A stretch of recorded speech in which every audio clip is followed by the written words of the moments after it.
할렐루야. 반갑습니다. 우리 앞뒤하고 계신 분 인사하겠습니다. 안녕하십니까?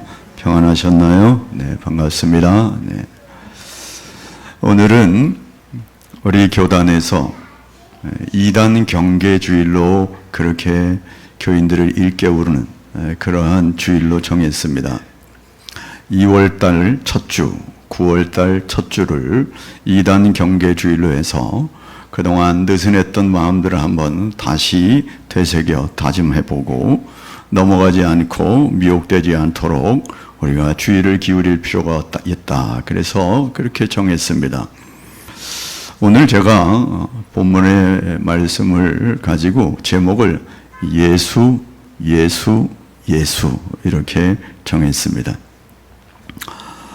우리가 이단에 넘어가지 않기 위해서 이단을 경계하는 것도 참 중요하지만 그보다 더 우선돼야 될 것이 저와 여러분이 믿는 기독교, 예수 여기 확고한 기반이 세워져 있으면, 그러니까 본질을 잘 알고 있으면 어떤 유혹이 와도 넘어가지 않을 거 아니겠습니까?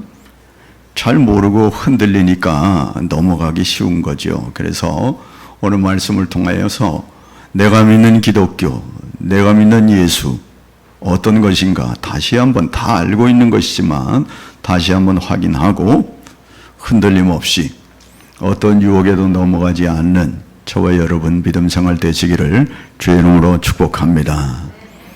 요한일서 4장 1절로 3절까지의 말씀을 우리 함께 읽어보겠습니다.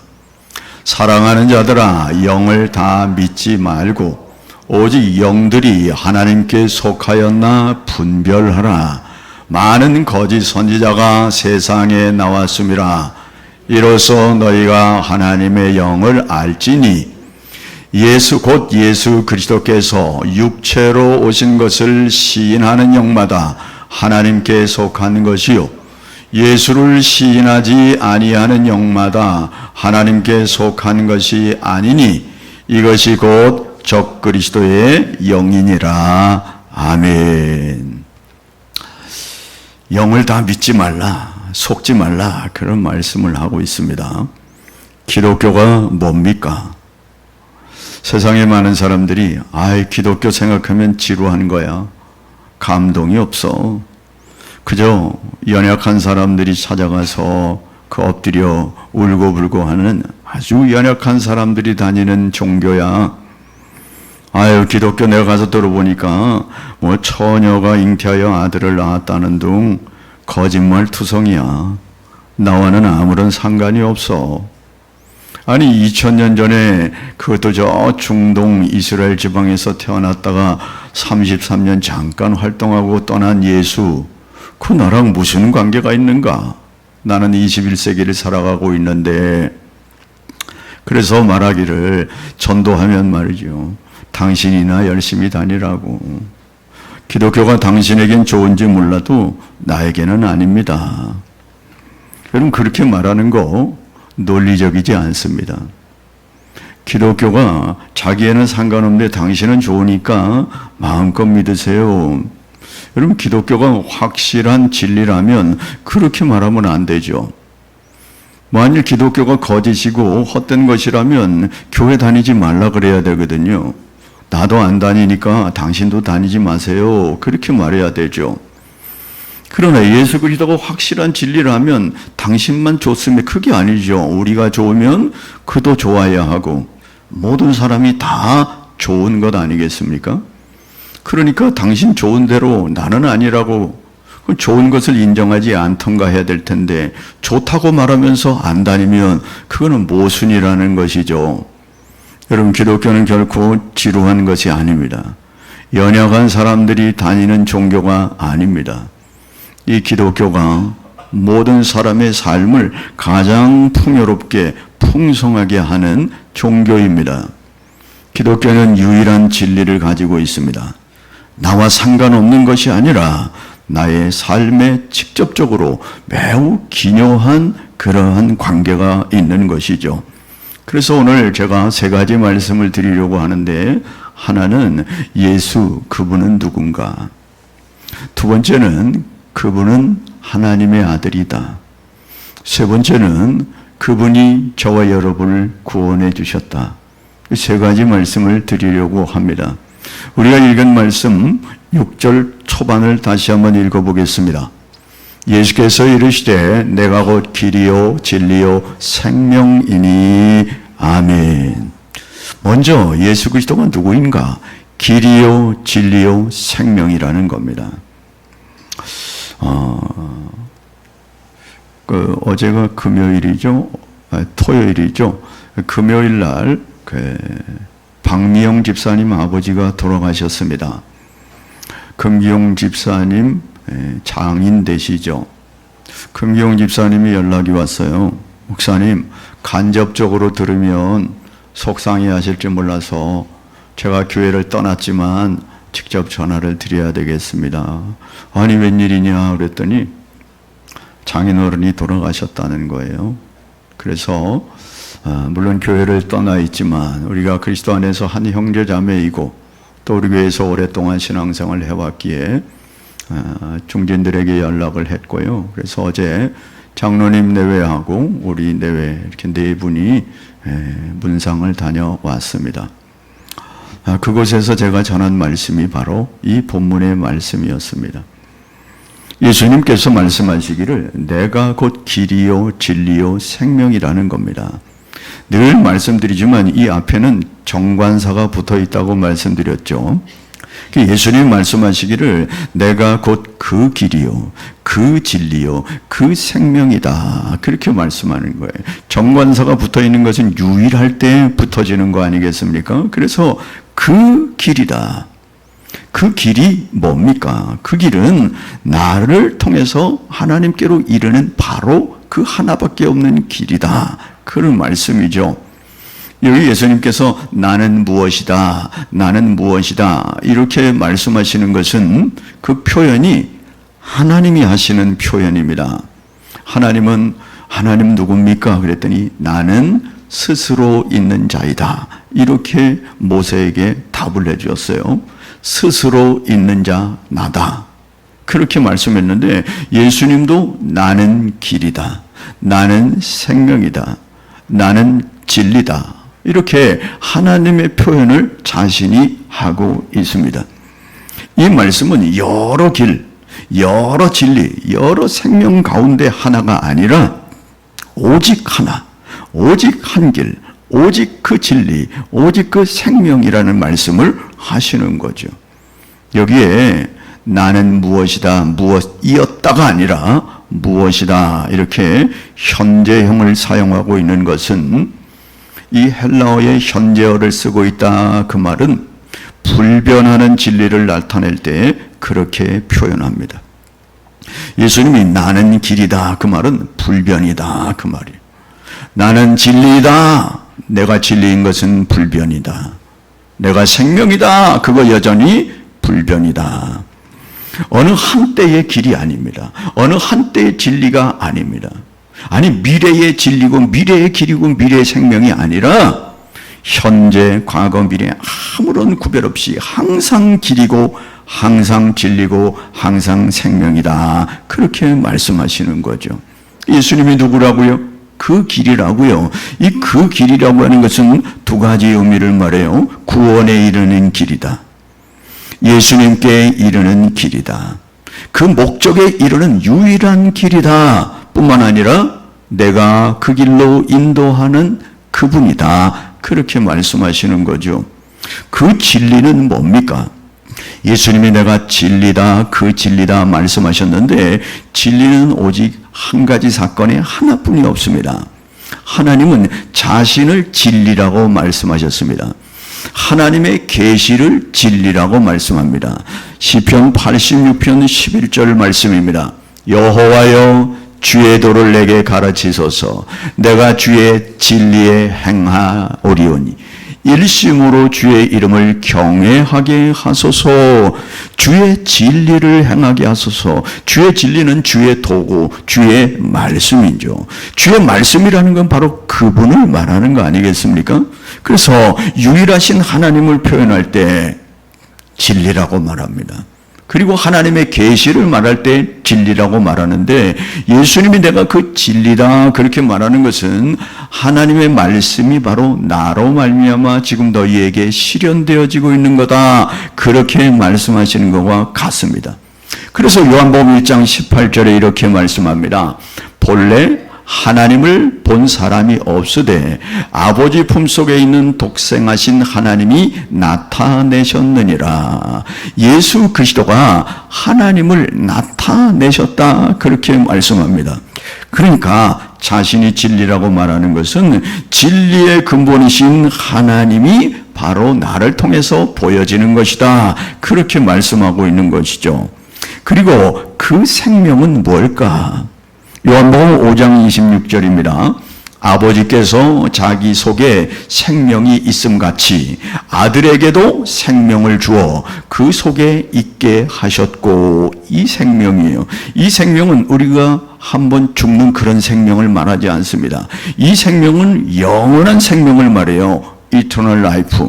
영원한 생명, 하나님이 자기 속에 영원한 생명이 있지 않습니까? 그래서 영원부터 영원까지 계신 분이 하나님인데, 그 생명이 아들에게도 주어서 아들 예수 그리스도 영원한 생명을 가지게 되었다는 겁니다. 그래서 그 생명 안에 있게 하셨다.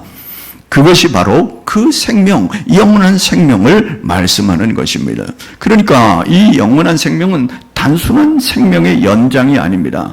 복된 상황이 계속 끊임없이 지속되는 생명, 그것을 그 생명이라고 말하는 것이죠. 여러분, 그게 자신이 가지고 있는 것이고 그것을 부여하시는 분이 자신이라고 말씀합니다. 그래서 자신이 길이고 자신이 진리고 자신이 생명이다, 그렇게 말씀하시는 것이죠. 이것은 인간의 속성이 아닙니다. 영혼은 다 하나님의 속성 아니겠습니까? 그러니까 자신이 하나님의 아들로 왔고 바로 그 하나님이 나를 통하여 보여지는 것이다, 그렇게 말씀하시죠. 그래서 그가 유일한 중보자, 유일한 하나님과 인생을 연결해주는 길이 된다, 그 말씀을 하고 있는 것이죠. 그렇습니다. 예수가 누군가? 유일한 길이요, 유일한 진리요, 유일한 생명인 줄로 믿습니다. 이만희가 아닙니다. 문선명이 아닙니다. 조희성이 아닙니다. 안상홍이 아닙니다. 안상홍이 죽고 나니까 장길자가 이어받아서 어머니 하나님이라고 말합니다.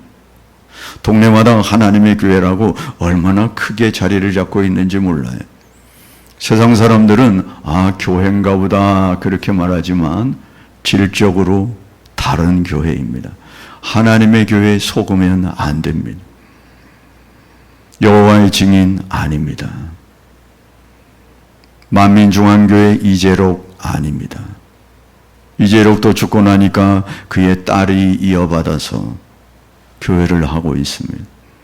통일교 문선명 죽고 나니까 그의 부인 한학자가 이어받아서 요 근래에도 세계 합동 결혼식을 진행하기도 했습니다. 여러분, 오직 유일한 길, 오직 유일한 진리, 유일한 생명은 예수 그리스도인 줄로 믿습니다. 두 번째, 그분이 누군가? 하나님의 아들이라는 거예요. 6절 하반절을 읽어보겠습니다. 나로 말미암지 않고는 아버지께로 올 자가 없느니라. 아멘. 예수님께서 나를 통하는 것이 아니라면, 나를 통하지 않고는 자신의 위치의 역할을 중요하게 말씀하고 있어요. 나를 통해서 하나님께 가는 것이다. 나를 통해서 생명에 이르는 것이다. 나를 통해서 진리에 이르는 것이다. 그렇게 말씀합니다.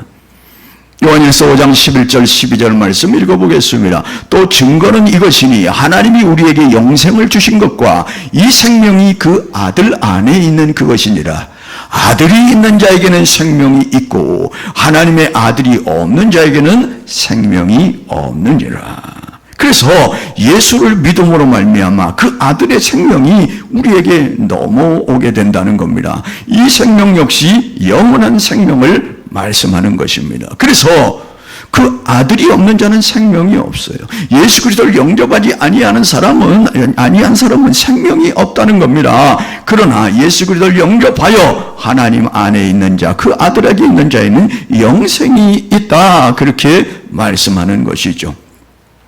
그리고 7절 우리가 읽은 말씀, 7절 말씀을 읽어보겠습니다. 너희가 나를 알았더라면 내 아버지도 알았으리로다. 이제부터는 너희가 그를 알았고 또 보았느니라. 아멘. 이 말씀은 뭔 말씀입니까? 주님이 하나님의 속성을 말씀하신 다음에 지금 너희가 나를 알았더라면 하나님도 알았을 거야. 이제부터는 너희가 그를 알았고 또 보았느니라.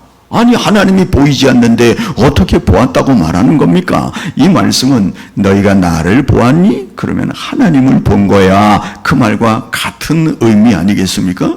그러니까 지금 제자들에게 말씀하시면서 너희가 나를 알았잖아. 지금 나와 같이 지내면서 여러 상황을 통해서 너희가 나를 알았지? 그게 바로 하나님을 아는 거야. 여기에 이미 알았다라고 하는 의미를 담고 있습니다. 관찰과 경험을 통해서 알게 되었고 이미 그들 속에 하나님을 알게 된 것이 있게 되었다. 자신을 통하여 하나님을 알게 되었다. 그리고 인식하게 되었다. 그것이 바로 하나님을 본 것과 마찬가지다.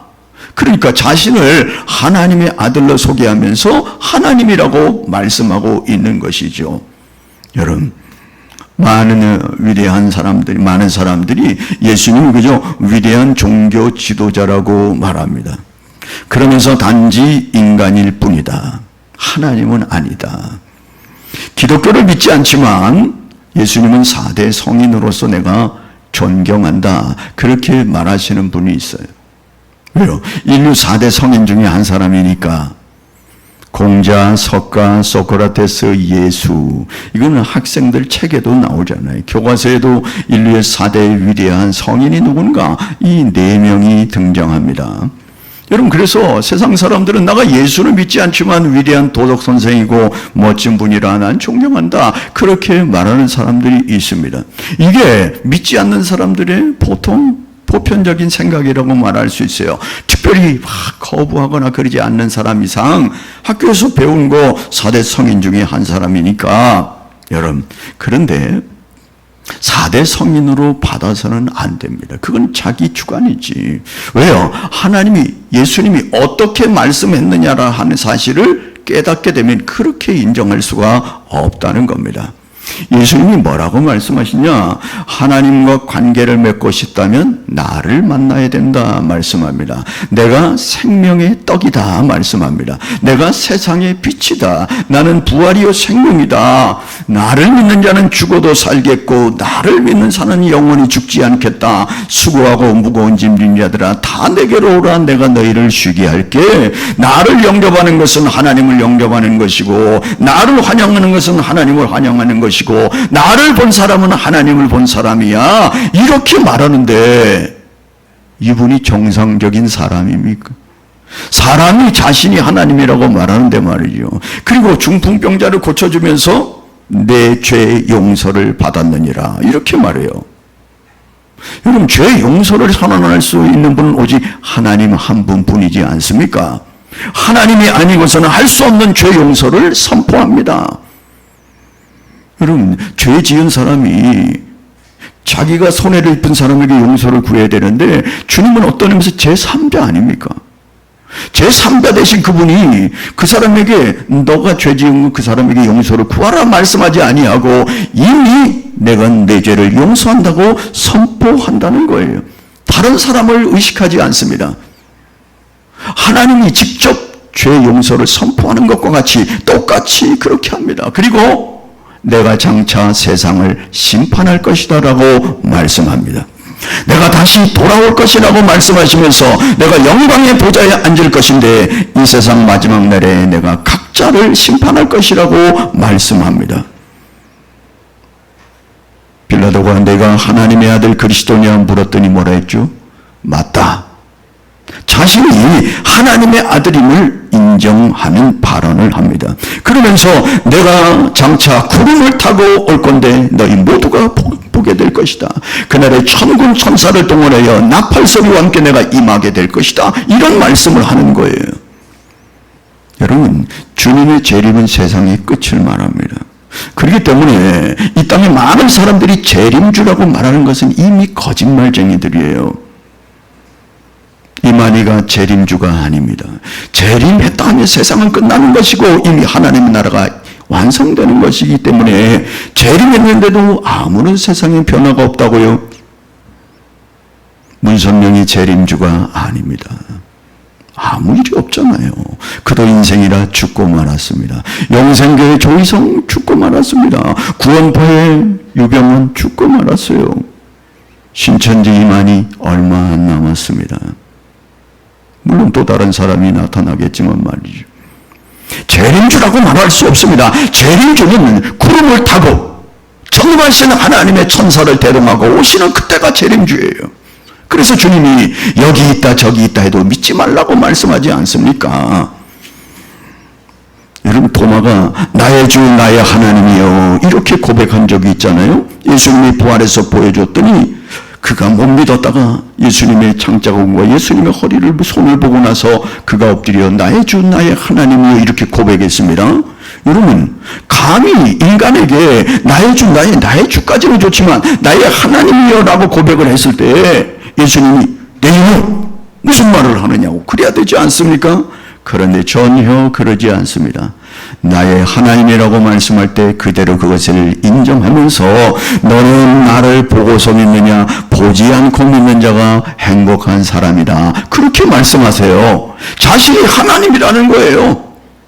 그러면서 요한복음에는 너희는 성경에서 영원한 생명을 얻는 줄로 생각하고 성경을 부지런히 연구하고 있는데 바로 이 성경이 나를 증거하고 있는 것이다. 이런 말씀을 하세요.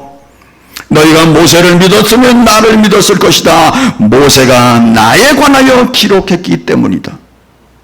아니, 모세가 누굽니까? 이스라엘 백성들의 조상이기도 하고요. 출애굽의 주인공 BC 1500년, 1400년, 1500년 사람이에요. 1500년 전에 태어났던 사람이 자기를 위해서 기록했다고 말해요. 모세를 믿었다면 나를 믿었을 것이다. 더 나가서 너희가 아브라함을 믿느냐? 나는 아브라함이 나기 전부터 있었느니라. 이렇게 말씀하세요. 아브라함은 BC 2000년 전 사람이거든요.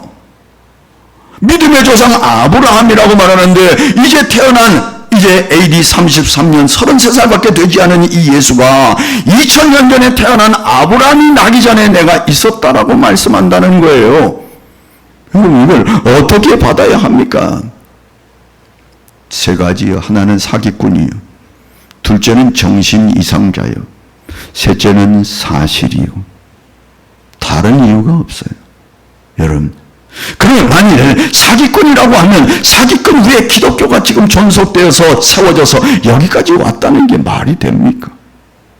정신 이상자라고요? 정신 이상자가 그의 행동을 통해서 우리에게 보여준 사건이 정신 이상자의 행동입니까? 한 가지 이유밖에 없습니다. 그가 하나님이라는 사실. 영국 캠브리지 대학에 C.S. 루이스라고 하는 사람, 유명한 교수가 있습니다. 우리 기독교에 놀라운 영향력을 끼치는 사람인데 이 사람이 뭐랬냐? 예수를 위대한 도덕군자로 보아서는 안 된다. 우리는 양자택일을 해야 한다.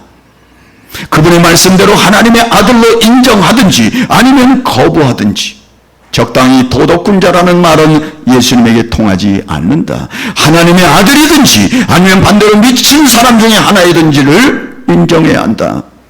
하나님의 말씀, 그의 말씀으로 다 믿든지 전적으로 부정하든지 중간 노선은 있을 수가 없다. 그렇게 말했어요.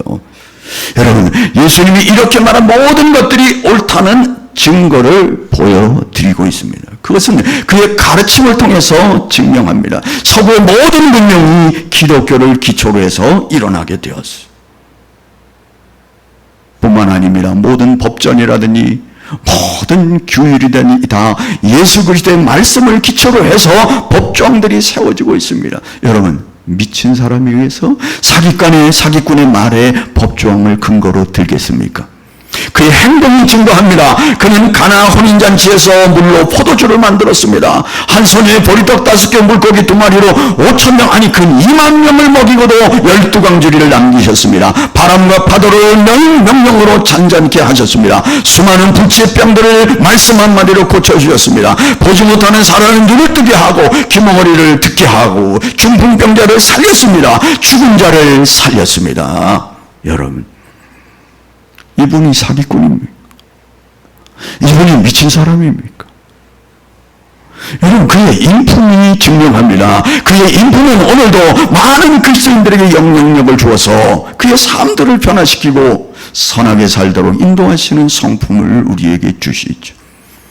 그리고 구약에 수많은 예언들이 예수님이 태어날 것을 말씀하시고 그가 어떻게 사역할 것이고 어떻게 죽을 것이고 어떻게 오실 것이라고 하는 그 300여 개의 예언이 있는데 다 이루어졌습니다. 한 사람에게 포커스가 맞춰져 있습니다.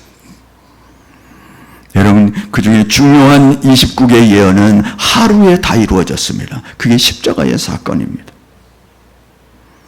만들었다고요? 아니 어떻게 자기가 태어날 장소까지 알고 태어난 사람이 어디 있습니까?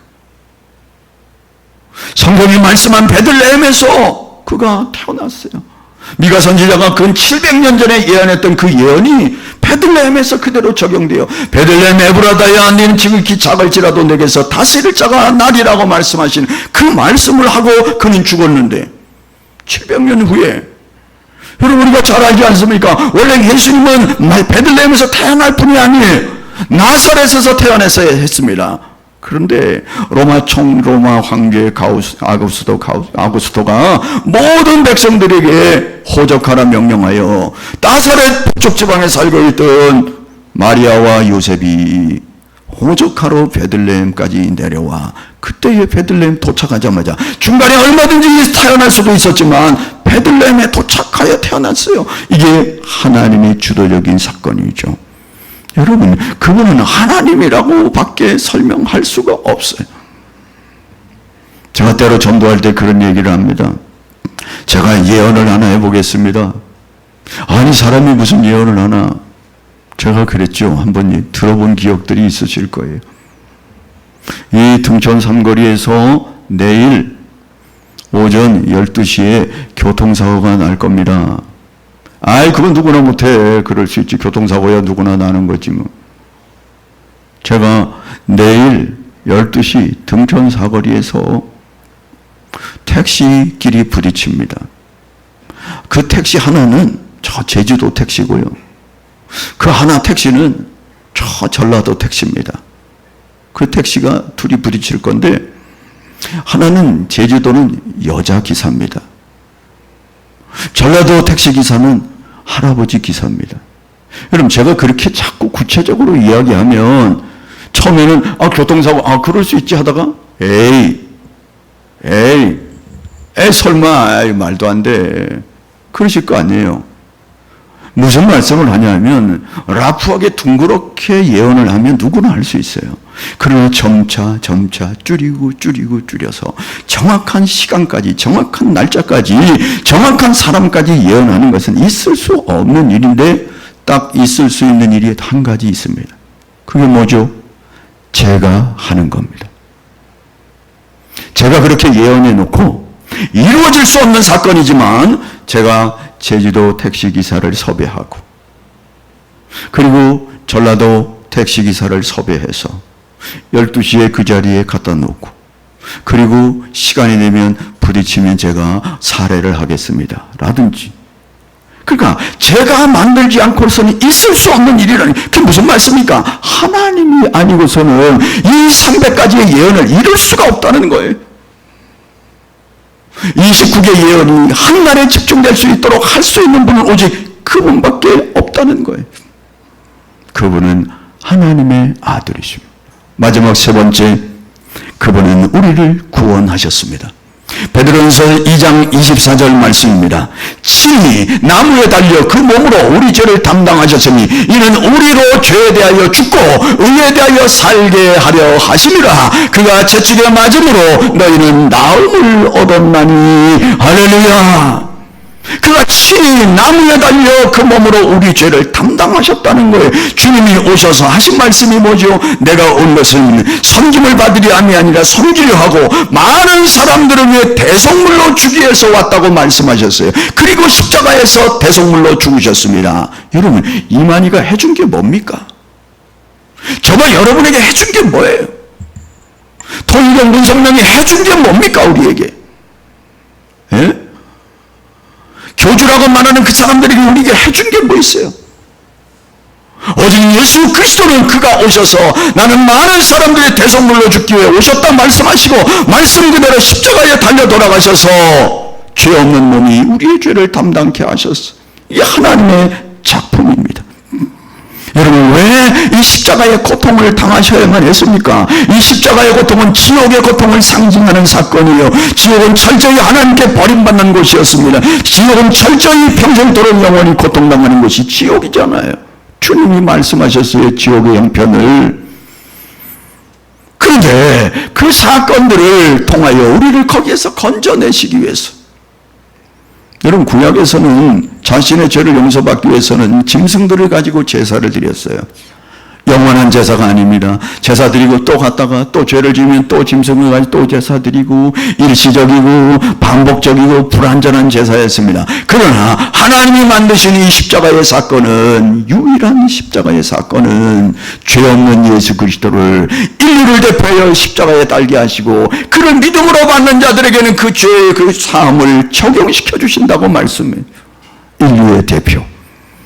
여러분, 인류의 대표 아담이 범죄함으로 말미암아 모든 사람이 죄를 짓게 되었지 않습니까? 한 사람으로 말미암아 다 죽게 되는 거예요. 한 사람으로 말미암아 다 살게 되는 겁니다. 이게 바로 예수 그리스도의 십자가의 사건이에요.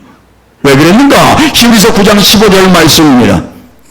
그는 새 언약의 중보자시며 이는 첫 언약 때에 범죄한 죄에서 속량하려고 죽으사 부르심을 입은 자들로 하여금 영원한 기업의 약속을 얻게 하려 하심이라.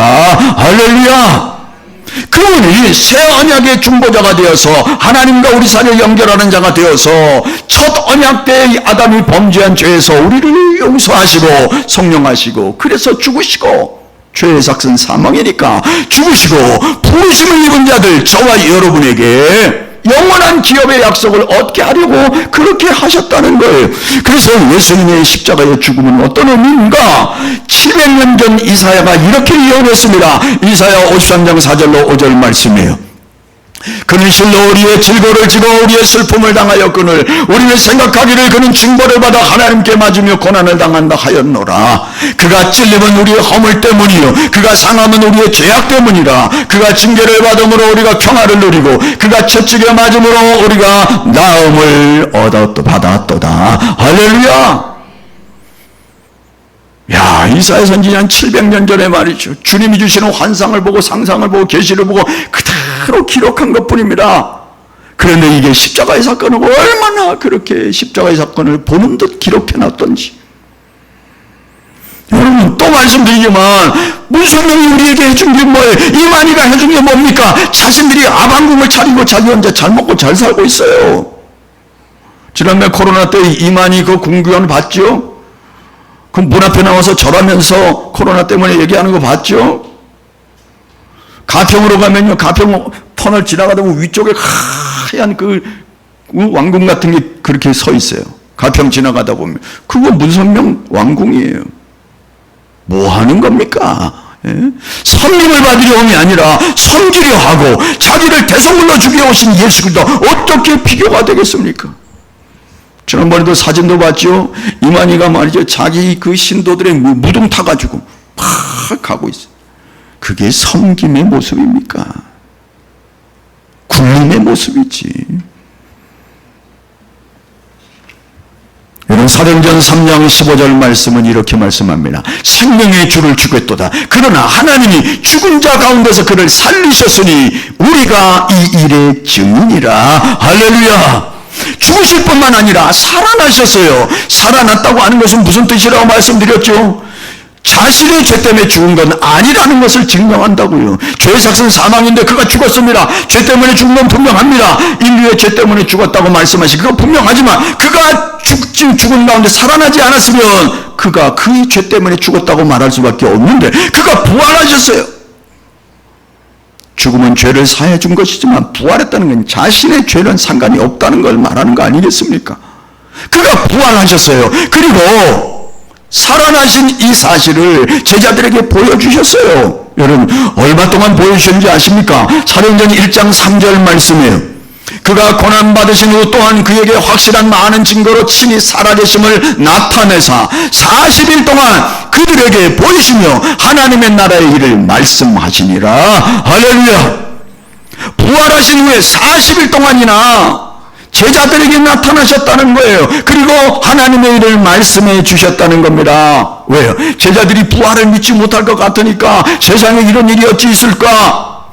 그들의 힘을 주시고 그들에게 하나님이란 사실을 가르쳐 주시고 힘있게 복음사역 감당하도록 나타나셨어요. 40일 동안 그들에게 나타나셨어요. 그 일을 이렇게 말씀합니다. 사도 바울은 고린도전서 15장 4절 8절에 이렇게 말합니다.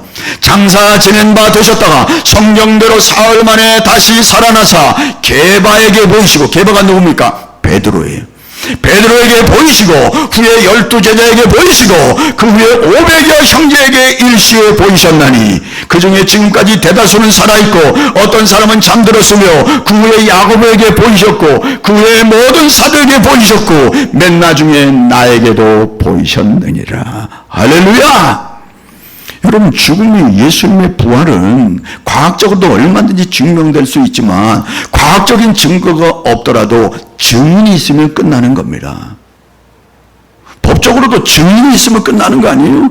한두 사람이 아니라 증인이 몇 명입니까? 500명이 일시에 보았다고요. 그 중에 태반이나 지금 대다수가 살아있다고요. 이 고린도전서가 전달할 때는 AD 55년경입니다. AD 55년경이면 예수님이 돌아가신 지 20년 정도 경과된 때예요. 20년 전 경과된 때에 이들이 편지를 받아보고 500명 현재 일시간 그 중에 지금 대다수가 살았다고? 옆에도 있어요. 너도 봤지? 너도 봤지? 너도 봤지? 옆에 있는 사람들이 다 본 거예요. 예수님 살아계심을. 누구도 부인할 수 없는. 여러분 20년 사건은 얼마든지 기억해낼 수 있어요. 저는 중학교 3학년 때 대구의 이모네 집에 놀러 갔습니다. 그래서 쉬다가 마루에 누워가지고 TV를 보고 있는데 갑자기 탕탕탕 총소리가 났어요. 그게 뭐냐? 75년인 거예요. 75년 8월 15일 날 유경수 여사가 8월 15일 날 저격당하는 그 내용을 제가 TV로 보고 있었어요. 아직도 생생합니다. 몇 년 전 일인가? 중3 때 일이에요. 제가 지금 몇 살인데 66살이요. 여러분 20년 사건은 충격적인 사건은 잊을 수가 없어요. 아니 수십 년 사건도 잊을 수가 없어요. 그중에 대다수가 살아있다고요. 부활의 증인들이라고 말씀하고 있지 않습니까? 여러분 배너라는 영화를 보셨나요? 배너라고 하는 영화는 윌리스라고 하는 장군이 만든 작품이에요. 예수 그리스도를 높이는 작품입니다. 배너 영화를 한번 보세요. 지난 오래된 얘기지만 여러분 이 윌리스라고 하는 사람은 예수 믿는 사람들이 너무나 불쌍하게 여겨졌어요. 아이고 수억이 예수를 믿는데 이 허구를 믿는 게 너무나 답답해가지고 내가 이들을 허구라는 것을 밝혀주어서 예수 믿는 것을 다 없애버리겠다고 그렇게 생각하고 그의 친구 인거설과 같이 유럽 도서관을 뒤지기 시작했습니다. 다 뒤지면서 거기에 반론들을 찾아내기를 원했어요. 그리고 이스라엘도 가가지고 다 행적지를 다니면서 다 찾아보았습니다. 그리고 성경을 읽고 또 읽고 읽고 또 읽고 거기에 부정적인 요소, 잘못된 요소를 찾아내려고 읽고 또 읽고 읽고 또 읽고 계속 읽다가 결론이 뭐냐? 무릎 꿇고 나의 주 나의 하나님이에요. 예수 그리스도는 나의 주 나의 하나님이다라고 예수 그리스도를 영접하고 배너를 만든 겁니다. 여러분 예수는 이런 분입니다. 예수님은 부활하셨습니다. 승천하시고 장차 재림하신다고 말씀합니다. 이제 한 가지 남았어요. 재림만 남았어요. 재림하시는 그날 나팔 소리와 함께 천군 천사를 동원하고 오신다고요. 이만희가 아닙니다. 속으면 안 돼요. 천군 천사를 동원하고 나팔소리를 왔습니까? 흉내내려고 100만원 타고 산 위에 서 있더구만. 웃기는 일이잖아요. JMS 정명석? JMS가 뭔지 압니까? 정명석의 약자예요. J 정명석 MS JMS. 그걸 뭐라고 풀이한지 압니까? 지저스 모닝스타라고 그래요. 젊은 대학생들을 그렇게 많이, 외국에 많은 젊은이들을 지금 감옥에 있잖아요. 자기는 재림주라고 말한 적이 없다나? 여러분, 얼마나 우리가 연약한지 말이죠. 얼마나 잘 넘어가는지. 왜 잘 넘어갑니까? 기본 베이스가 안 되어 있으니까. 예수 그리스도가 누군지, 하나님이라고 하는 사실, 나의 구주라고 하는 사실, 예수 그리스도의 부활이라고 하는 이 사실을 재림이 어떤 형상으로 주님이 말씀하시는 이대로를 믿지 못하니까 조그만 이야기에 휩쓸려서 넘어가는 게. 두 절 읽고 마치겠습니다. 사도행전 4장 12절 말씀입니다. 함께 읽습니다. 다른 이로서는 구원을 받을 수 없나니 천하 사람 중에 구원을 받을 만한 다른 이름을 우리에게 주신 일이 없음이라 하였더라. 한 절 더 봅니다. 우리가 읽었던 본문입니다. 요한복음 14장 6절 말씀입니다. 예수께서 이르시되 내가 곧 길이요 진리요 생명이니 나로 말미암지 않고는 아버지께로 올 자가 없느니라. 할렐루야. 흔들리지 않게 되기를 주의 이름으로 축복합니다. 찬양하겠습니다.